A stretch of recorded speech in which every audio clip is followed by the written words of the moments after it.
Hey there, it's your host, Cindy Chang, founder of Evolve Consulting Co. and the visionary behind an exciting new venture launching in 2025, making staffing accessible for companies of all sizes. Welcome back to the Fearless Entrepreneurs podcast, where we dive deep into the stories behind Canada's most inspiring brands. Together, we'll uncover how these bold entrepreneurs sparked their dreams, tackled their toughest challenges, and leaned into their fears to achieve success. I'm thrilled you're here, bold enough to embrace the hard truths and inspired to learn from their journeys. Ready to dive in? Let's go.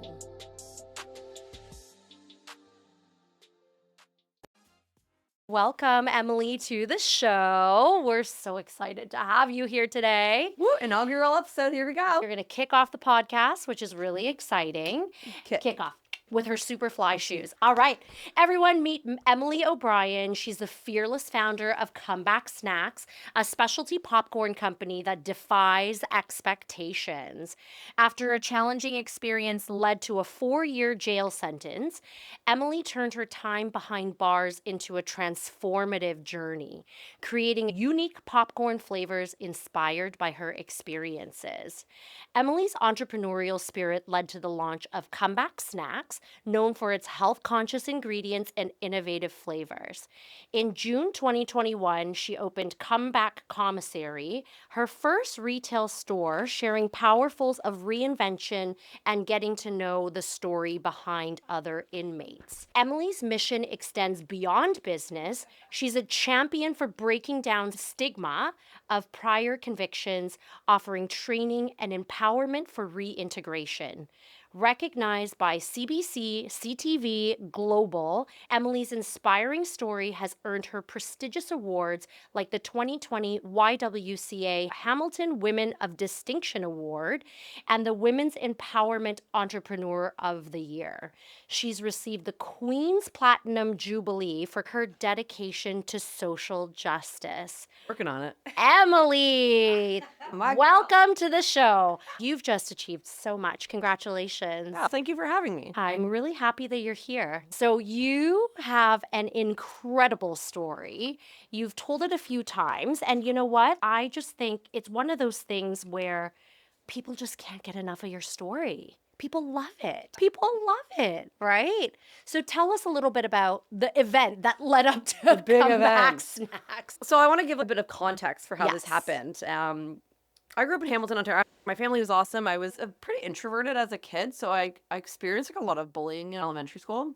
And so because of that, I didn't really know how to socialize properly. I would just spend my time in the library. So once I got to high school, not only did I not like the curriculum, naturally hooked up with the kids that smoked weed, drinking, doing like Molly, but I knew that I had to get good grades when I graduated high school to get into university because I always had jobs. I worked at Little Caesars and had to hold a hooker sign. I'm ready to provide. Which Little Caesars, that's illegal nowadays. Little Sleazers. Little That's what they called Sleazers. us. Really? Oh my God. Little Sleazers. That's amazing. But I always loved working. I always loved making my own money and Yeah. learning volunteering. I was always into all the things. There's clips of me at maybe 10 on Earth Day. I'm planting trees today. Aw. Always doing stuff. Yeah. So I knew that I was a good kid. But, I didn't know how to socialize, so got into drugs. Not the hard drugs in high school, Yeah. mostly just like weed. Just the normal high school ones. So at that point, I didn't really see it as a problem because I was just having, I don't want to say having fun, but I wasn't not having. So in university, I realized, okay, now's the time to actually focus on your career. Graduated from Guelph with honors, Studying what? international development. Okay. So always advocacy. And it's because of my gap year, I went to Costa Rica, age 18, by myself. Nothing but a calling card for a payphone and 3 disposable cameras and a backpack. Wow. And I volunteered on the beach with sea turtles and then worked in the rainforest. I love and was gone Costa for a month. Rica. But then I left the program like 3 weeks in so I could just travel by myself. Sleeping in like hammock hotels. And so I really loved working in other cultures, seeing how happy people were with what we perceive as having nothing. Right? It's, oh, you don't have this, you don't have that. Like, they must be miserable. And they were some of the happiest people I ever met. Totally. And so I wanted to work in that field because I wanted to explore. And I also wanted to get into nutrition, but my grades weren't good enough. You made it into university, so. But my they weren't- chemistry wasn't good enough. Oh. Still didn't get 80s. Yeah. And then I only took applied math. Okay. I didn't take calculus. And so to get into business, you needed calc Oh. and nutrition, you need chemistry. Yeah. It's funny how I work in those fields now. So you can teach yourself anything, people. That's right. Yeah. Get that arts degree and go into everything else after. It's a lot right. easier. School's overrated. So yeah, I graduated with honors and then traveled abroad, came back. I worked for the Ministry of Foreign Affairs for Indonesia. Okay. Loved it. I lived with a Muslim family. They were the Wow. kindest people. I lived beside this mosque, and Yeah. and they were just so kind and so happy. And I felt so much peace there. Amazing. And so I came back. My nickname there was actually Bule Gila. Which is why. It means wild foreigner. So your reputation is already being imprinted. It was fun. And Yeah. came back, and then it was really hard to get a job in my field. Even though you have this degree, everyone wanted 3 years of experience, but my internship was only 6 months because it was unpaid. I was like, I can't work for 3 years unpaid. I need that actual. Yeah, for sure. So I got a sales job working in corporate for Pitney Bowes, and I also did a lot of infield marketing, and I also did a lot of traveling, and I was storytelling through my traveling. I realized that, okay, maybe corporate and having people tell you isn't the best. Yeah. So I started this company. While I started this company, my parents got this horrible divorce. It was really tough, and people told me I wasn't allowed to be sad about it. And so what do you think I did? So instead of celebrating, I started medicating. Also, in Toronto, people just do coke all the time. It's not unusual. Yeah, So you just kind of like ran into that crowd to kind of like avoid all the sitch that was happening, right? yeah, but I was Yeah. around it anyway. Yeah. But then it went from people celebrating, and then I would start medicating with it. And then Right. instead of maybe doing it a couple times at parties, I wouldn't leave my house. Yeah. And I'd have my first rail 10 or Yeah. 12. And I knew that I wasn't in a good place and I wanted to stop, but I went to a couple of AA meetings and it was just weird. It was a weird vibe. Yeah. And it Wasn't just for didn't you. work for me. Yeah. I actually met someone through my work and who was allegedly sober. And I got to know him for 8 months, took me on this trip. I went on this trip. The on this infamous trip. infamous trip. Yeah. I could just picture you as a teenager too, right? You wanted to advocate, but then school and the system is just so hard. I can give kids a chance, help them, mentor them. And that's what I really want to set out to do down the road. But it's hard for kids. Yeah, Yeah. but learning that I was just teaching myself that this wasn't the way that my path was supposed to go. This isn't interesting. I'm not going to go to fucking class. Yeah. Whatever. Yeah. So when I started my own company, met this guy through my work. We go on this trip. He's sober, so I spent a lot of time with him because I knew that I didn't want to quit. I didn't want Yeah. to quit because I still had fun. But I knew at that time, I knew that there was a problem. Right. And so we go on this trip, and he said, let's go on this vacation. And I want to go on this sober vacation because I was like, I can't remember the last time I did that. Unless I was on a family trip at age 15. You're like, sounds wonderful. Yeah. Yeah. Sign me up. Yeah. Yeah, so we go on this trip, and then 3 days in, completely changes, says we're here to work. He sent my passport information when he booked the tickets to these people that he owed money to, saying that we were going to be bringing cocaine back to Canada. And now I'm stuck in St. Lucia, finding this out midweek, and he's drinking, he's doing drugs, Mr. Sober. Flipped on a coin. Yeah. And I wanted to go home, and so he brought me to this house. And, you know, when you see movies and stuff, you think there's rabid dogs and people sitting in these thrones with like fucking chains, Yeah. guns, like 8Ks, yeah, Yeah. sawed-off shotguns and shit. But there wasn't any of that. It was like a middle-aged 60-year-old woman that was like a grandma. And she was like, thank you so much for doing this. And then he was just like, I'm so sorry. I'm so sorry. And then, To you. yeah. And that's when I found out that when he booked the tickets, he sent it to those people saying that we were going to help settle his debt. So that happened, and I just wanted to go home. Some people were like, oh, you should have done this, should have done this. You can't. You're in But a you're foreign scared. Like, what you're are in you a going to foreign do? No one can just fly down to freaking St. Lucia Yeah. and rescue you. Yeah. Like, there's so many more dangerous things that can happen to you in that time through. Yeah. Because everyone is like in on it. You don't know. Yeah. So it's like you just want to And get it's happening so fast, you can't even process, Because you're right? you're not home. You're not in your country. They can do whatever they want. Yeah. Yeah. So Did they have your passport hostage at this point? No, he kept it in the room. He held on to it. Yeah, let's put the passports together. Yeah. Yeah. Right? Yeah. So, and then when we got back to the hotel, he just kept it with him. Yeah. So he held it hostage. Yeah. They didn't, though. Wow. But they already had my information. So the next 3 days were a mess. How many days there were you total? 7. It was a week-long trip. Okay. And so after I found out, I was like, I don't want to do it. Like, I'm really bad at this. Yeah. And then he kept trying to get me excited about it. He's like, oh, done for. And I was like, I hate you. He's done I it hate you. before. That's what he said. I Okay. don't know if that was something that he just said to try to encourage me to do something bad. Like, Yeah, for sure. because this whole Gaslight you. time, Yeah. he could tell that I was someone that took risks, right? So he tried to get into that risk taker element. And I Yeah. didn't want to do it. Oh my gosh. And then so on the last day, I went to freaking karaoke by myself because I was like, I need to sing In a pinch, sing Frank I'm Sinatra. going through a life trauma. Just karaoke. Yeah. Yeah, naturally, right? I love it. Oh my So I goodness. got off the resort and I went anyway. I was like, and so you could tell that at this point, so the whole house thing, grandma, drug smuggler lady, that was on the Wednesday. Yeah. And then on Thursday, that's like when I went out. And so Thursday night when I came back, I was like, I really can't do this. He told me that when we get to Pearson, he's like, I already told him this. I already paid for the trip. Like trying to be like, he paid for it, Yeah, right? he tried to make you feel guilty. Yeah. He told me that, okay, when we get to Pearson, just put the drugs, you can take them off, put them in your backpack, and I'll take the backpack. Don't worry. It'll be fine. That way you don't have to look at the customs officials in the face. None of that happened. We land, and I'm just like ready to go to the bathroom. He looks behind me. It's too late now. I'm like, what? So at this point, I'm livid. I'm on camera huffing and puffing. Oh my gosh. Because he had a plan. You had a plan. Yeah. And then the last minute he carried no drugs. He actually carried some too, but then he said Okay. he's going to carry mine in his backpack because I can't lie. Yeah. So what kind of idiot? Like, obviously now there are like 3,000 there's like a camera every square foot in the airport. Yeah. Plus undercover, plus uniformed officials. So obviously they could tell. So we go to the first checkpoint, second checkpoint. We didn't get there. And we had to go to secondary. They asked me a list of questions. And the last question is, Miss O'Brien, we're gonna do a physical search on you. Okay, just to be clear for everyone. Yeah. Where were the drugs at this point? On my body, so I call them Spanx for fun.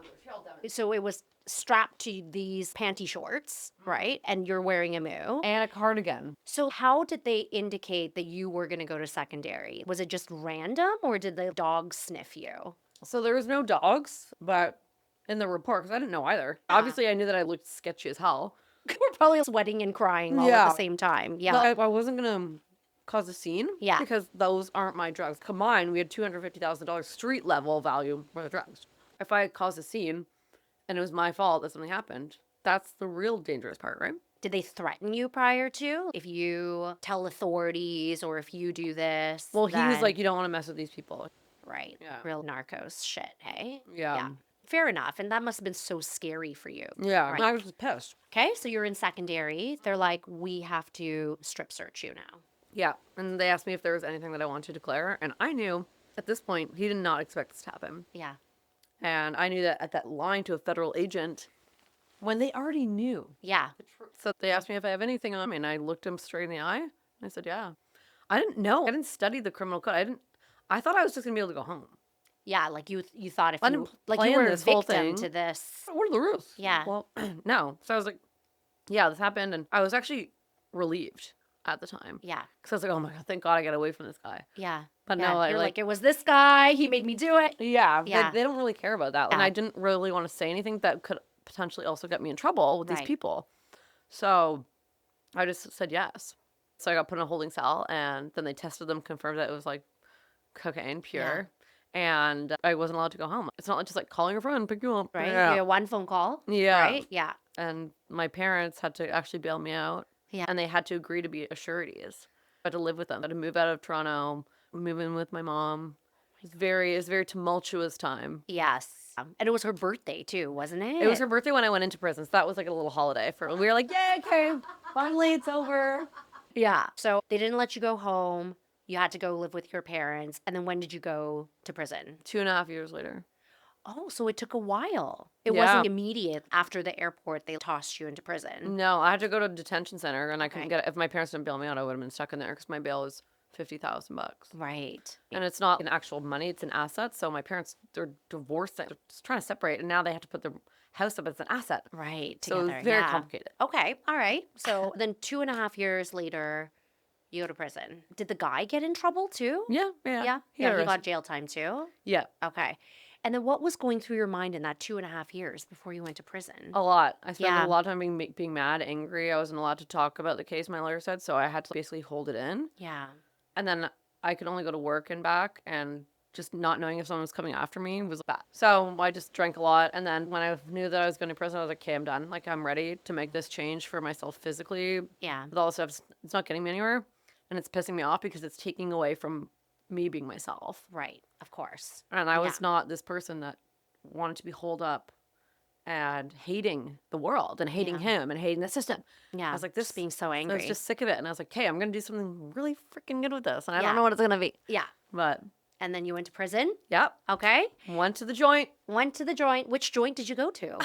Grand Valley Institution. Where's that? It's in Kitchener. Oh, Asia came okay. a bunch of times to visit. Did she? Oh Yeah. my And gosh. so they canceled visits for no reason. She was almost there, and then they're like, oh, there's too many tumbleweeds. It's too windy. So they cancel her visit. Too many tumbleweeds. Yeah, they're too dangerous. Even though you don't have your visits outside, you have your visits inside. Due to tumbleweeds, we must cancel all visits. So, for anyone that doesn't know, I actually met Emily through a really great friend of ours, Asia. Shout out to Asia. Love you, Poodles. girl. I call it poodles. Poodles. She's just the best. And naturally, Emily and I met for the first time at an Alanis Morissette drag show. You live, you learn. Just on a regular, what was it, like a Saturday afternoon, right? Yeah. Got boozy. It was, anyway, sidebar. So, okay, you went to prison and you had a 4-year sentence. Yeah. So, walk us through the prison journey. I honestly went in with the mentality that if this can happen to me, it can happen to anyone. It's still very militarized. Yeah. You have certain count times you have to be there for. Yeah. There's definitely fights, there's definitely gangs, there's cliques. But I was just myself. I was Yeah. the class clown, I didn't even know it. Right? Made everyone laugh. I love yeah, that. they're like, what are you doing in here? what are you doing? Oh my goodness. But I met like so many nice people that kind of just were in there because of a situation similar to mine. It was not some big planned thing. Right. And we also realized that, okay, what are we going to do for work? And we shared a kitchen because I was in medium and then minimum. Yeah. So you share a kitchen and you cook all your meals together. And so we'd cook different meals for people's birthdays, developed this big community. Popcorn was like one of my favorite snacks. And when I also was in high school, I had this eating disorder. So like my substance use was like concurrent with eating. And so, okay, I don't want to relapse inside prison with eating. So I was like, I wanted to develop like healthy snack. Healthy eating habits. Yeah. Yeah. These are probably one of the best popcorns I've ever had. Well, thank you. Honest to gracious. It was It's delicious. like that fish scale popcorn. I just down a whole pack and I'm like, really? Is this normal? Should I do that? Anyway, so love it. So popcorn was your go-to. Yeah. And you're battling a lot of feelings inside prison too. You're like, okay, this is the time I'm going to make a change, Yeah, right? I am. So tell us about that. I would just like put different seasonings on popcorns, and then other people would share their favorite recipes, and we'd talk about work and jobs. And I've already started one company. I know that it's going to be hard to get a job. Yeah. Screw it. I'm going to start a popcorn company. I'm going to employ people that have records, including myself, and show anyone just because you have a record or not, you're still worthy of employment. And Sure. and sometimes the most riskiest people are people without records. Yeah. Because they have nothing to lose, Yeah. right? So that's how it all started. Went from there. And now we're love still it. a small company today. So how we scale the fair chance hiring is by working with partner organizations. So when people ask me for jobs or stuff and they're like, Alberta, we have places in every city that we Yeah. can connect them to. Oh, interesting. Yeah. Interesting. John So you Howard is a great part. saw that on your website. So what is it that they do? They will do job preparation, lifestyle preparation, because sometimes it's like Maslow's hierarchy of needs, Yeah. right? You need to make sure you have your food and shelter in place Yeah. before you can get a job and succeed at one, Yeah. right? So when people ask me for work, I have to make sure that they have those first, and then when they're ready to Yes. enter the workforce. But then sometimes it's like simple things like preparing a resume or negotiation or communication, Yeah. professionalism, appearance. So I'm actually building a course on that right now. Can I help you build it? I'm a recruiter by trade. That's Are you? exactly what I do. I help Okay. people with jobs, resumes, interview tips. Okay. I'll help you, girl. I got you. Okay, so let's go back to prison. Never been there before, but I would imagine there's no gourmet kitchen with No, like just a regular kitchen. seasonings. Yeah. Well, I would buy Kraft dinner powder off the canteen. Like I'd buy. Okay. That's how I seasoned it. Like, and I would get peanut butter jam. Is my legacy prison flavor. Okay. It wasn't caramelized when I made it, but this is peanut butter and jelly caramel. So Okay. it's like a PB&J sandwich. Oh my gosh, I love peanut Yeah. butter and jelly. Okay, I'm gonna eat it live on the show for the first time. I love Yeah, peanut butter and let's see. jelly. Oh my god, Right? oh, that's so good. So like evokes nostalgia. It's unique. It tastes exactly like peanut butter and jelly. Right? I mean, you can't give away your secrets, but that's really good. Some of the flavors that we have are different and good. And then we developed ones that everyone likes, like salted chocolate double coated, because you can just develop flavors that you want to do when you're trying to build a market. That's amazing. And so you started testing out different flavors. So did you think this is going to be a popcorn business, or how did that start?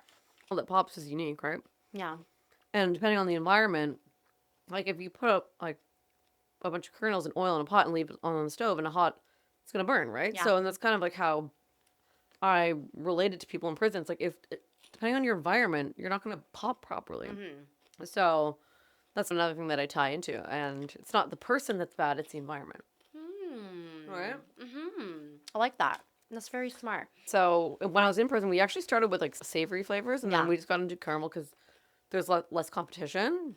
And we have a portfolio now of flavors that are unique, but also good. So, was it difficult to start a business in prison, or how did you fuel it? Did you do a sole proprietorship when you were in there? Did you incorporate yourself? How did you turn it into a business? My current business partner, I was good friends with him because he had a company prior to that. I just told him about this idea. And so he started just like volunteering, helping out. And then when we launched it, because I launched it when I got out, but I started like doing all this market research. My mom would send me market research, and then I read 82 books in prison. Wow. Yeah. About entrepreneurship. And stories. Yeah, Yeah. yeah. Success stories of people that had come. So I knew that I was onto something. Yeah. Also in the prison reform world. 20 years ago, people would laugh at you. There's no such thing as prison reform. Right. Now there's this movement would start in the US, so I couldn't have gone to prison at a better time. So Yeah. I love so that. Yeah. I knew And that you could probably helped tap into- change and shape that, right, Emily? You don't even know how much impact you made for really rewriting that script or really flipping that script of the stigma that comes with it. But you're right. At the end of the day, they're people who are fully capable, still very willing, and highly employable, Yeah. right? Just because they made a mistake that's like a record on their for the rest of their lives doesn't mean that they can't work. And John Howard Society actually put out this report, and they did a survey of all these employers, and they said the people that have records often perform way better Interesting. because they are just fighting so hard, right? Yeah. And so they're not going to dick around. Yeah.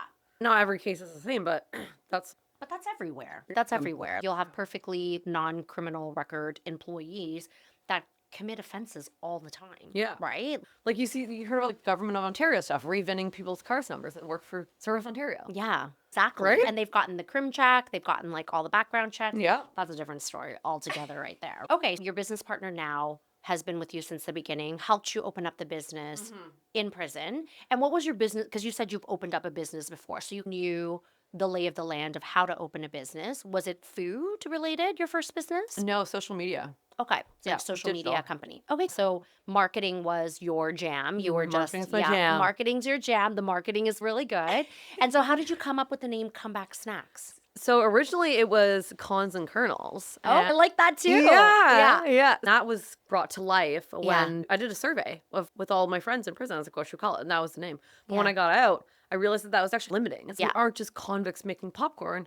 I had to broaden it to make it more about everyone. Yeah. And also have the opportunity for line extensions, not just popcorn, right? So Right. we brainstormed for a couple days, and this is what we came up with. So you guys had a community meeting and just brainstormed this together. Comeback Snacks was me and my business partner that came up with the renaming. Okay. But we ran it by a couple of people because I was outside of prison at this point. Okay. So yeah, we changed it, and then also Colonel's Popcorn Company.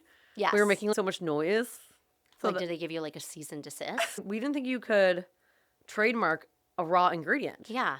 But I guess that's You can? yeah. So What? the CEO of Colonel's at the time was actually helping us. He was giving us some guidance. So he's like, "Sorry guys, I just realized this legal." yeah. So it was a nice request. It wasn't like, but then that kind of triggered it. After we changed that name, we had hockey stick growth, and it was actually during COVID too. So we were an essential business, and what I was able to do these unique deliveries and talk to people about how I created in confinement or what people perceive as confinement, because that was a very polarizing time Yeah. when everyone was fighting and rules like vaccine, like everyone was just fighting and very sad, Divided. very Yeah. sad, Mhm.